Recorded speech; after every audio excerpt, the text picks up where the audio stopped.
किसी ने बड़े कमाल की बात कही कि अकेले में अक्सर हम अपनी परछाइयों से डरते, साथ मिले अगर किसी का तो दुनिया जीत लेते। ताकत और काबिलियत तो होती सबके पास है, पर उसका इस्तेमाल करना कुछ ही लोग जान लेते। नमस्कार दोस्तों, आप देख रहे हैं मन की कहानी यूट्यूब चैनल। मैं लेके आऊँ आपके लिए एक छोटी सी कहानी जो आपको जिंदगी की एक बहुत बड़ी सीख दे देगी।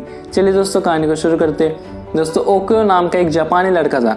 जापान के एक छोटे से कस्बे में रहने वाले इस 10 वर्षीय ओकोयो को जूडो सीखने का बहुत शौक था, पर बचपन में हुई एक दुर्घटना के कारण उसका बायां हाथ कट चुका था और इसी के कारण उसके माता पिता उसे जूडो सीखने के आगे नहीं दे रहे थे।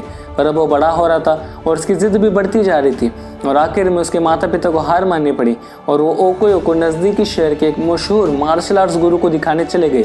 गुरु ने जब ओकोयो को देखा जब उन्हें बड़ा आश्चर्य हुआ कि बिना बाएं हाथ के ये लड़का भला जूडो क्यों सीखना चाहता है। तो उन्होंने पूछा कि तुम्हारा तो बायां हाथ ही नहीं है, तो भला तुम और लड़कों का मुकाबला कैसे कर पाओगे।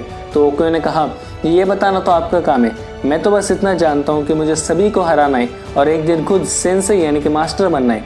गुरु उसकी दृढ़ इच्छा शक्ति से काफ़ी प्रभावित हुए और उन्होंने कहा कि ठीक है, मैं तुम्हें सिखाऊंगा, पर मेरी एक शर्त है कि तुम्हें मेरे हर एक निर्देश का पालन करना होगा और उसमें दृढ़ विश्वास रखना होगा। ओकोयो ने भी सहमति दे दी और गुरु के समक्ष अपना सर हिला दिया। गुरु ने लगभग एक साथ 50 छात्रों को जूडो सिखाना शुरू कर दिया। ओकोयो भी अन्य लड़कों की तरह ही सीख रहा था, पर कुछ दिनों बाद उसने ध्यान दिया कि गुरुजी अन्य लड़कों को अलग अलग दांवपेच सिखा रहे, लेकिन वो अभी भी उसे एक किक मारने का अभ्यास कर रहा था जो उसने शुरू में सीखी थी। उससे रहा नहीं गया और उसने गुरु से पूछा कि गुरुजी, आप अन्य लड़कों को नई नई चीज़ें सिखा रहे, पर मैं अभी भी बस वही एक किक मारने का अभ्यास कर रहा हूँ, क्या मुझे नई नई चीज़ें सीखनी नहीं चाहिए। तो गुरुजी ने कहा कि तुम्हें बस इसी एक किक पर अपनी महारत हासिल करने की आवश्यकता है और वो आगे बढ़ गए। ओकोयो को थोड़ा आश्चर्य जरूर हुआ, पर उसे अपने गुरु में पूर्ण विश्वास था। वो फिर से एक बार अभ्यास में जुट गया। समय बीतता गया और देखते देखते 2 साल गुजर गए थे, पर ओकोयो अभी भी उसी एक किक को मारने का अभ्यास कर रहा था। एक बार फिर ओकोयो को चिंता होने लगी और उसने गुरु से कहा कि क्या अभी भी मैं बस यही करता रहूँगा और बाकी सब नई नई तकनीकों में पारंगत होते रहेंगे। तो उसके गुरुजी ने कहा कि अगर तुम्हें मुझ में यकीन है तो अभ्यास जारी रखो।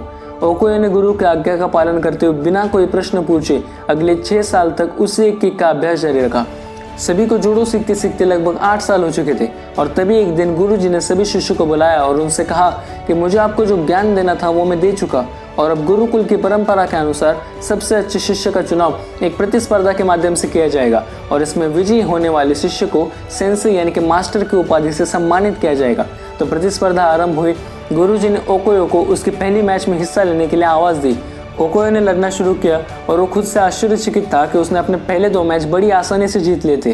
तीसरा मैच उसके लिए थोड़ा सा कठिन था, लेकिन कुछ संघर्ष के बाद उसने विरोधी को मात दे दी और उसने तीसरा मैच भी जीत लिया। अभी भी अपनी सफलता से ओकोयो आश्चर्य में था, पर उसने अपनी जगह फाइनल में बना ली थी। इस बार विरोधी कई अधिक ताकतवर था, अनुभवी था और विशाल भी था। देखकर तो ऐसा लग रहा था कि ओकोयो उसके सामने 1 मिनट भी टिक नहीं पाएगा। मैच शुरू हुआ। विरोधी ओकोयो पर भारी पड़ रहा था।